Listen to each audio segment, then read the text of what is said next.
Hello dear students, आज हम बहुत अच्छे ढंग से समझेंगे चैप्टर 7 एडवेंचर क्लास 11th का। एंड ये जो चैप्टर है एडवेंचर, इसके ऑथर हैं जयंत नार्लिकर। सबसे पहली बात बेटा, ये एक साइंस फिक्शन है। इसमें विज्ञान का प्रयोग किया गया है और विज्ञान के प्रयोग के माध्यम से एक स्टोरी क्रिएट की है जो कि इमेजिनेशन और रियलिटी का मिक्सचर है। इसमें जो मेन कैरेक्टर है वो है प्रोफेसर गंगाधर पंत गायटोंडे। सो ये एक हिस्ट्री के प्रोफेसर हैं। पूरी कहानी इनके इर्द गिर्द घूमती हैं। अब शुरुआत में क्या होता है, एक दिन बिगिनिंग में हम होता क्या है कि एक प्रोफेसर हैं जो कि एक लेक्चर देने जा रहे हैं आज़ाद मैदान में। और जब वो लेक्चर देने जा रहे हैं, अरे उनके साथ बहुत बुरा होता है। उनके साथ क्या होता है बच्चों, वो एक ट्रक से टकरा जाते हैं और उस समय वो एक थ्योरी के बारे में सोच रहे थे। उस थ्योरी का नाम था कैटास्ट्रॉफिक थ्योरी। और जब वो ट्रक से टकराते हैं उसके बाद वो कॉमा में चले जाते हैं। तो देखते हैं जब वो कॉमा में चले जाते हैं तो जो उनका दिमाग है वो एक पैरेलल वर्ल्ड में चला जाता है। पैरेलल वर्ल्ड का मतलब यहाँ पे है कि दिमाग में वो क्या सोच रहे हैं, इमेजिनेशन में वो क्या सोच रहे हैं, उसको हम यहाँ पे पैरेलल वर्ल्ड कह रहे हैं। अब पैरेलल वर्ल्ड में जो गंगाधर गायटोंडे हैं, ये ट्रैवलिंग कर रहे हैं जीजा माता एक्सप्रेस जो ट्रेन है उससे। और ये जो ट्रेन है ये पुणे से बॉम्बे जाती हैं। अब पैरेलल वर्ल्ड, जैसे मैंने आपको बताया कि इमेजिनेशन की दुनिया है और गंगाधर पंत अब कॉमा में हैं और कॉमा में वो पैरेलल वर्ल्ड में जा चुके हैं। उनका दिमाग पैरेलल वर्ल्ड में है और वो वहाँ की बातों को एक्सपीरियंस कर रहा है। अब धीरे धीरे जो ये ट्रेन है बेटा, ये लोनावला पहुँचती है। छुक छुक छुक छुक छुक छुक लोनावला पहुँचती हैं और फिर वहाँ से होती हुई आगे चलती हैं और ज़ोर से आवाज़ करती हुई कल्याण एरिया जो है उससे भी आगे निकलती हैं। अब वो सोच रहा है, गंगाधर पंत सोच रहा है कि वो एक लेक्चरर है एंड प्रोफेसर है और वो भी हिस्ट्री सब्जेक्ट का है। तो उसको हिस्ट्री की बुक्स को पढ़ना चाहिए और उसको ये जानना चाहिए कि आज जो हमारा भारत है ये कैसे मुकाम से इसमें पहुंचा है, हमारी भारत की जो आज स्थिति है ये कैसे पहुंचा ऐसे ही। और उसके बाद उसका एक दोस्त है राजेंद्र देशपांडे, उससे भी वो वार्तालाप करेगा और बताएगा। अब उसके बाद जो ट्रेन है वो सरहद में पहुंचती है।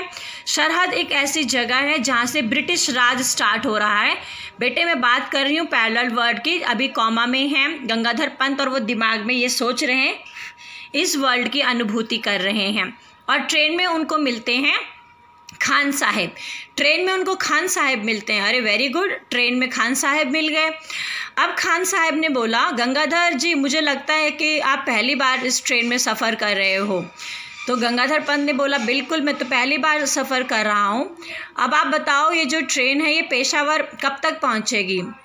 तो खान साहब ने बताया कि ये जो ट्रेन है ये विक्टोरिया टर्मिनस में जा रही है। बेटा जो विक्टोरिया टर्मिनस है वो आज के भारत में छत्रपति शिवाजी टर्मिनल है। और उसके साथ साथ जब गंगाधर पंत ने बाहर देखा तो उसने देखा जो नीले रंग के रेलगाड़ी के डिब्बे हैं उसमें लिखा हुआ है GMR। GBMR का मतलब ग्रेटर बॉम्बे मेट्रोपॉलिटन रेलवे, ये उस पर लिखा हुआ था। और उसके साथ साथ इन ट्रेन के डिब्बों में बना हुआ था छोटा छोटा यूनियन ट्रैक बना हुआ था, जिससे पता चल रहा है कि ब्रिटिश टेरिटरी में ये हैं। अब उसके बाद क्या हुआ, प्रोफेसर गायटोंडे रुक जाते हैं विक्टोरिया टर्मिनस में और वो स्टेशन से बाहर निकलते हैं। वो बहुत हैरान होते हैं कि स्टेशन इतना साफ़ सुथरा है। अब आप ध्यान से देखो कि हकीकत की दुनिया में स्टेशंस कितने गंदे होते हैं, लेकिन ये जो पैरेलल वर्ल्ड है, ये जो इमेजिनेशन की दुनिया है जिसमें गंगाधर पंत अभी हैं, यहाँ पे स्टेशन बहुत साफ़ हैं। और जो स्टाफ है रेलवे स्टेशन में, जो स्टाफ है वो ब्रिटिश भी उसमें हैं, एंग्लो इंडियन भी हैं और पारसीज भी हैं। अब उसने देखा जब वो बाहर निकला तो उसको ईस्ट इंडिया कंपनी का हेडक्वार्टर दिखाई दिया। वो बड़ा हैरान हो गया, अरे ईस्ट इंडिया कंपनी का हेडक्वार्टर। लेकिन उसको साथ साथ वो साथ साथ कंपेयर कर रहा है। वो कह रहा है अरे ईस्ट इंडिया कंपनी तो 1857 में डिस्ट्रॉय हो गई थी, लेकिन आज अभी भी ये ईस्ट इंडिया कंपनी यहाँ पर है, ऐसे कैसे। अब वो पैरेलल वर्ल्ड में जो ईस्ट इंडिया कंपनी है वो प्रोग्रेस कर रही है। अब वो जानना चाहता है ऐसे कैसे हुआ। इसीलिए वो आगे बढ़ा और वो हॉर्नबाई रोड में गया बेटा। हॉर्नबाई रोड में जब वो गया, उसके बाद वो होम स्ट्रीट में गया। होम स्ट्रीट कोई गली होगी बेटा, उस गली में वो गया और वहाँ जाके वो एक बिल्डिंग में चला गया। उस बिल्डिंग का नाम था फोर्ब्स बिल्डिंग। अब वो फोर्ब्स बिल्डिंग के अंदर गया और उसने रिसेप्शनिस्ट को बोला कि मुझे विनय गायटोंडे से मिलना है। अब रिसेप्शनिस्ट ने टेलीफोन बुक्स उठाया, डायरीज उठाई और विनय गायटोंडे को ढूंढा, लेकिन विनय गायटोंडे तो कहीं नहीं मिला। बेटे कैसे मिलेगा, क्योंकि ये तो पैरेलल वर्ल्ड है, ये तो वर्ल्ड ऑफ इमेजिनेशन है। तो गंगाधर पंत बहुत हैरान हो गया। उसने कुछ नहीं कहा। उसने कहा अरे इस दुनिया में तो मेरा मौजूद ही नहीं है। तो वो वहाँ से चुपचाप बाहर आ गया। अब उसके बाद जब वो वहाँ से बाहर आ गया फोर्ब्स हाउस से, तो वो टाउन हॉल के तरफ गया। टाउन हॉल में गया, वहाँ एक लाइब्रेरी थी। अब वो लाइब्रेरी में गया क्योंकि वो जानना चाहता था कि जो भारत है वो इस मुकाम पे कैसे पहुँचा। तो उसके बाद वो उसने 5 वॉल्यूम्स हिस्ट्री की मंगाई और उसने जब उन वॉल्यूम्स को पढ़ा, किताबों को पढ़ा, तो 4th वॉल्यूम तक कोई चेंज नहीं था। 4th वॉल्यूम तक हिस्ट्री बिल्कुल वैसी ही है जैसे उसको पता थी, रियल वर्ल्ड के जैसे ही है। पहले वॉल्यूम में अशोका के बारे में पता चला, उसके साम्राज्य के बारे में। दूसरे वॉल्यूम में चंद्रगुप्त के साम्राज्य के बारे में। तीसरे वॉल्यूम में मोहम्मद गौरी के साम्राज्य के बारे में। और चौथे वॉल्यूम में औरंगजेब की डेथ के बारे में पता चला। लेकिन बेटा जो बदलाव आया हिस्ट्री में, जो बदलाव आया वो 5वें वॉल्यूम से आया। और ये जो 5वां वॉल्यूम था ये इसकी खुद की बुक थी। और ये जो बदलाव आया ये बैटल ऑफ पानीपत से आया। अब हकीकत में क्या हुआ था, बैटल ऑफ पानीपत में मराठा जीते थे और अब्दाली को काबुल से खदेड़ दिया गया। हकीकत में क्या हुआ था कि मराठा जीते थे, अब्दाली जो है उसको काबुल से खदेड़ दिया गया। सदाशिव राव और विश्वास राव जो है उन्होंने मराठा की आर्मी को उसने जीता और उन्होंने नेतृत्व किया। लेकिन जो ये बुक थी इसमें बहुत डिटेल में बातें नहीं थी और इन्होंने बस ये बता रखा था कि फिर जब ये जीते थे तो क्या प्रभाव पड़ा। सो ब्लो बाय ब्लो होता है अकाउंट, डिटेल अकाउंट, लेकिन डिटेल अकाउंट नहीं था। अब उसके बाद क्या हुआ, जब मराठा थे ये सुप्रीम पावर बन गए नॉर्थ इंडिया में। और ईस्ट इंडिया कंपनी जो है, क्योंकि अब मराठा जीत गए, ये पैरेलल वर्ल्ड में हो रहा है बेटा, इमेजिनेशन की दुनिया में हो रहा है कि मराठा जीत गए। हकीकत में तो मराठा हार गए थे। मराठा जीत गए और ईस्ट इंडिया जो कंपनी है वो अपना फैलाव नहीं कर पाई और वो बॉम्बे तक ही सीमित रही। अब जो पेशवा है, भाऊ साहब पेशवा विश्वास राव, ये गद्दी पर बैठ गए और दादा साहेब को जो उसका पद था उससे भी कम हटा दिया गया और धीरे धीरे वो राजनीति से चले गए। विश्वास राव और जो उसका भाई है माधव राव, उन्होंने संपूर्ण भारत पे शासन किया। लेकिन ये पैरेलल वर्ल्ड है। हकीकत में तो आपको पता है कि ईस्ट इंडिया कंपनी, ब्रिटिशर्स सब जगह फैले हुए थे। अब ये पैरेलल वर्ल्ड में क्या हो रहा है, ईस्ट इंडिया कंपनी जो है वो मुंबई तक सीमित है और पॉलिटिकल रीजंस की वजह से पेशवा ने क्या किया, मुगल साम्राज्य को दिल्ली में शासन करने दिया। वो इसके पीछे उनकी चाल थी। अब धीरे धीरे टेक्नोलॉजिकल एज आई। हम बात कर रहे हैं पैरेलल वर्ल्ड की, जो अभी कॉमा की दुनिया में गायटोंडे देख रहे हैं। अब उसने देखा टेक्नोलॉजिकल दुनिया आ गई, तो फिर पेशवा लोगों ने क्या किया, इन्होंने ब्रिटिशर्स को अपने ऑफिसेज में रखा, सेंटर्स में रखा, ताकि इनके जो सेंटर्स हैं, ऑफिसेज हैं, वो संपूर्ण हो। डेमोक्रेसी आई और जो पेशवा हैं धीरे धीरे इनका शासन समाप्त हो गया, डेमोक्रेसी आ गई। दिल्ली का जो सल्तनत है वहाँ दिल्ली में केवल सल्तनत रहा और वो भी बस इसलिए रहा कि डेमोक्रेसी के तहत जो फैसले लेना चाहते थे उस पे हमें दिल्ली की राजा की मोहर चाहिए थी। तो दिल्ली का जो राजा था वो एक रबर स्टैंप के जैसे था, उसको हम अपने अकॉर्डिंग प्रयोग कर सकते थे। अब उसके बाद गंगाधर पंत जानना चाहते, प्रूफ लेना चाहते थे। वो प्रूफ चाहते थे कि मराठा जीत चुके हैं, वो प्रूफ चाहते थे। इसीलिए उन्होंने क्या किया, भाव साहेब भाकर जो एक किताब का नाम है उसको वहाँ पे उसने पढ़ा। फिर उसको लाइब्रेरियन ने कहा भाई रात हो गया, काफ़ी टाइम हो गया, मैं लाइब्रेरी बंद कर रहा हूँ। बेटा अभी भी हम बात कर रहे हैं पैरेलल वर्ल्ड की। अब उसके बाद गंगाधर पंत ने थोड़े से नोट्स लिए और अपने पॉकेट में डाले और उसने अपने एक पॉकेट में, लेफ़्ट पॉकेट में भाकर का भी एक पेज डाला। अब ये पैरेलल वर्ल्ड में ही चल रहा है। उसके बाद वो वहाँ से निकला और लाइब्रेरी से बाहर निकला, रेस्टोरेंट में थोड़ा खाना खाया और वो स्ट्रॉलिंग कर रहा है। स्ट्रॉलिंग मतलब टहल रहा है और आज़ाद मैदान की तरफ वो जा रहा है।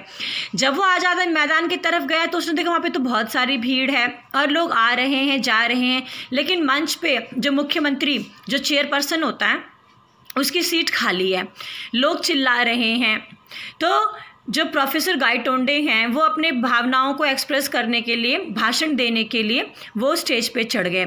ऑडियंस ने बोला हमें नहीं सुनना, उतर जाओ, चुप करो, बंद करो, हमें नहीं सुननी, लेकिन प्रोफेसर गायटोंडे नहीं माने।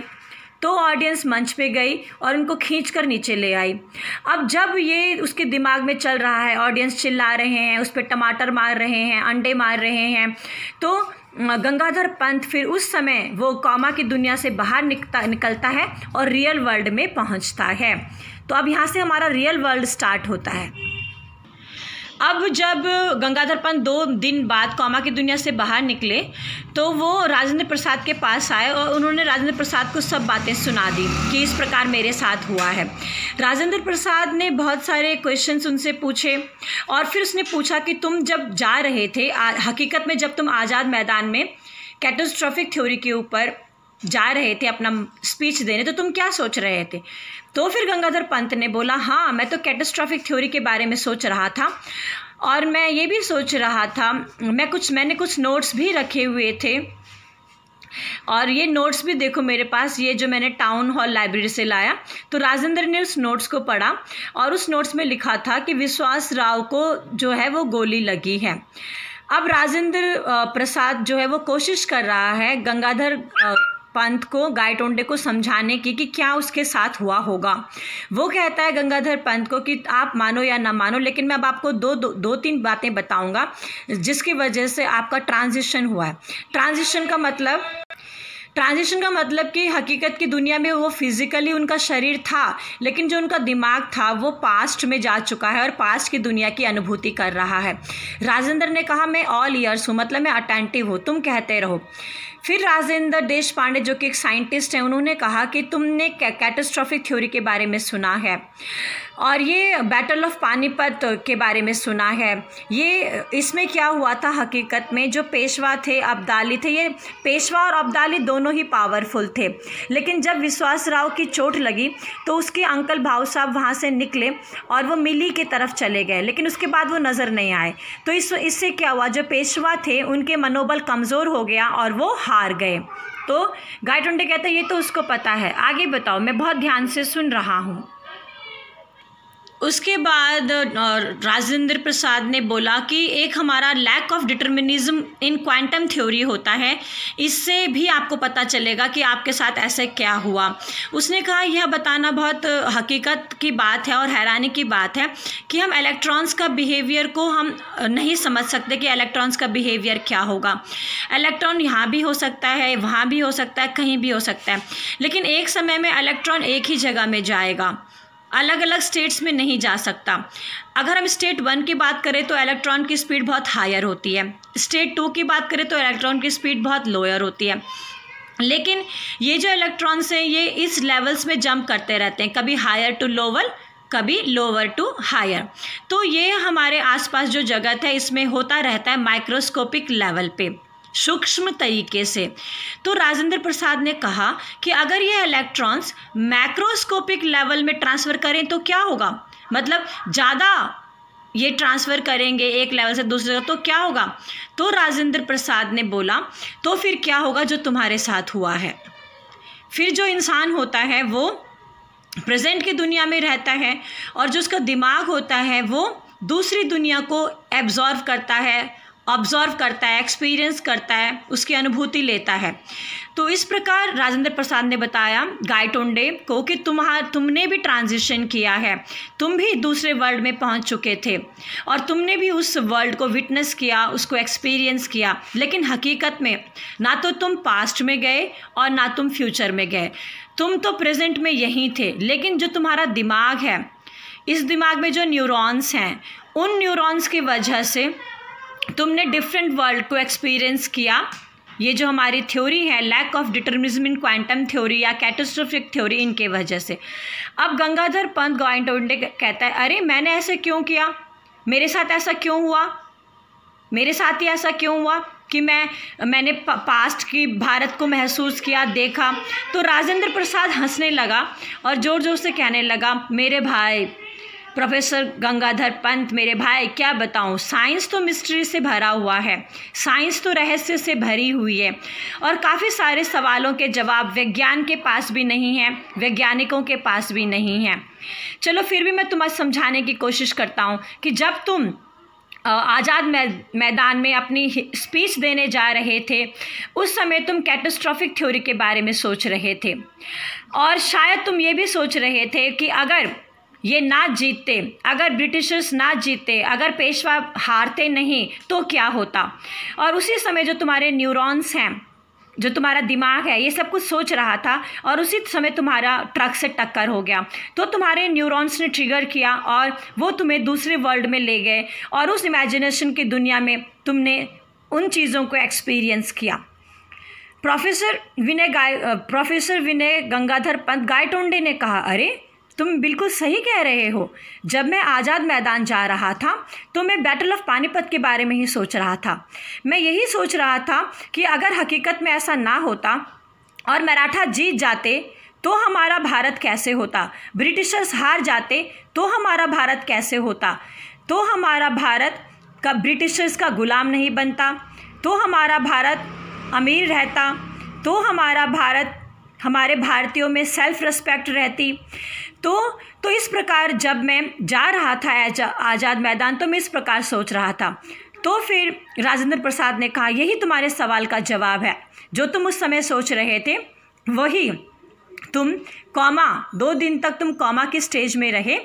तो 2 दिन तक तुम्हारी जो मस्तिष्क है, तुम पास्ट के इंडिया को महसूस कर रहे थे, उस इंडिया को एक्सपीरियंस कर रहे थे, उसमें तुम आनंदित थे। जैसे बेटा मैंने आपको बताया ये जो चैप्टर है एडवेंचर, ये एक साइंटिफिक फिक्शन रहा और मैंने इंपॉर्टेंट पॉइंट्स इसमें कवर किए हैं। आई होप आपको ये चैप्टर समझ में आया होगा। Thank you students.